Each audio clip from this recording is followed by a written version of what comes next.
आप लोग आ गए, मेरे इंतज़ार कर रहे थे। आइए, आपका इंतज़ार था। आपको जैसे मैंने प्रॉमिस किया था, फिर से मैं आ गई हूँ। आपको स्वागत करती हूँ घूमिंग मालविका चैनल में और एक किस्से के साथ। चलिए शुरू करते हैं। ये मेरा इंटरमीडिएट का किस्सा है। इंटरमीडिएट में मैंने साइंस लिया था और स्टैटिस्टिक्स फोर्थ ऑप्शनल के लिए लिया था। आइदर बायोलॉजी लोगे या स्टैटिस्टिक्स। बायोलॉजी मुझे एकदम पसंद नहीं था। कीड़े मकोड़े कौन काटेगा, काटना तो दूर, उसके पास जाने भी मुझे डर लगता था, तो इसीलिए स्टैटिस्टिक्स लिया। एग्ज़ाम का टाइम आया तो एग्ज़ाम के 1 महीने पहले हम लोग कॉलेज ही नहीं जाते थे। और जब टाइम टेबल आया, मैंने अपने फ्रेंड को बता दिया था, तू टाइम टेबल ला के मुझे पास ऑन कर देना। मैंने उससे टाइम टेबल ले लिया था।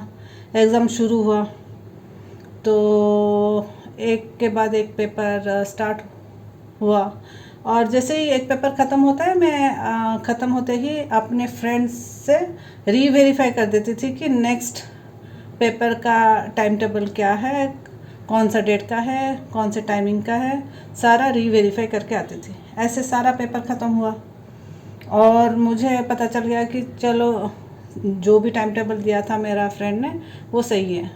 और लास्ट में स्टैटिस्टिक्स पेपर था। अच्छे से प्रिपेयर करके गई और जैसे कॉलेज पहुंची तभी मैंने देखा मेरे सारे स्टैटिस्टिक्स वाले फ्रेंड्स बाहर खड़े होके क्वेश्चन पेपर डिस्कस कर रहे हैं।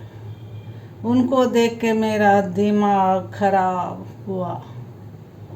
आप सच सोच सकते हो कितना टेंशन हुआ होगा। वो भी देख के मुझे शॉक हो गए। तू अभी आ रही है, हमारा तो पेपर ख़त्म हो चुका है। फिर मेरा दिमाग घुमा। आप सोचो, आप ये सिचुएशन में क्या करते हैं। फिर मैंने सोचा कि चलो प्रिंसिपल के साथ बात करती हूँ, अगर कुछ हो सकता है तो आप बताओ, मुझे एग्ज़ाम के लिए बैठने दिया गया या नहीं। सोचो सोचो, थोड़ा सोचो मेरे साथ क्या हुआ होगा। सोच लिए? नहीं सोच पाए? चलो मैं बता देती हूँ। फिर मैं प्रिंसिपल के रूम में गई। वहाँ मैंने उनको रिक्वेस्ट किया, प्लीज़ मुझे अलाउ करो, मैंने क्वेश्चन पेपर नहीं देखा है, मेरे से बहुत बड़ा मिस्टेक हुआ है, मेरे पास जो टाइम टेबल था वो रॉन्ग इन्फॉर्मेशन था। उन्होंने मना कर दिया कि ये हो नहीं सकता। फिर मैं बाकी फैकल्टी के पास गई कि कुछ अगर वो प्रिंसिपल से बात करके कुछ कर सकते हैं तो। उन्होंने भी बोल दिया कि नहीं हो सकता है। प्रिंसिपल ने बोला कि ये आउट ऑफ प्रोसेस है, हम कुछ नहीं कर सकते। तो हो गया मेरा। लेकिन मेरा लक अच्छा था कि वो फोर्थ ऑप्शनल था। अगर मेन सब्जेक्ट होता तो मेरा 1 साल वेस्ट हो जाता।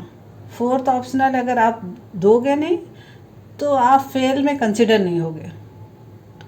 आपका ओवरऑल परसेंटेज कम हो जाएगा, लेकिन आपका 1 ईयर बर्बाद नहीं होगा।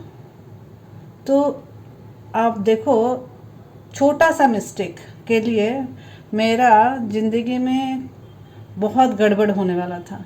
जो अपने हाथ में होता है ना, आप ट्रस्ट करो लेकिन ब्लाइंडली नहीं।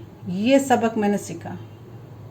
मैं क्योंकि जितना भी पेपर था वो सारा as per plan, as per time table जो भी दिया था मेरे फ्रेंड ने, उस हिसाब से चला तो मेरा कॉन्फिडेंस हो गया कि फोर्थ ऑप्शनल वो स्टैटिस्टिक्स भी वैसा होगा।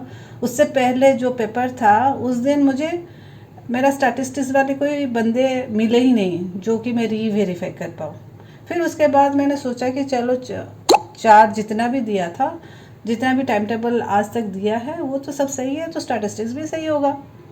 ये कॉन्फिडेंस और ट्रस्ट जो था मुझे बहुत, मैं ये मानती हूँ कि मेरा खुद का बहुत मिस्टेक है।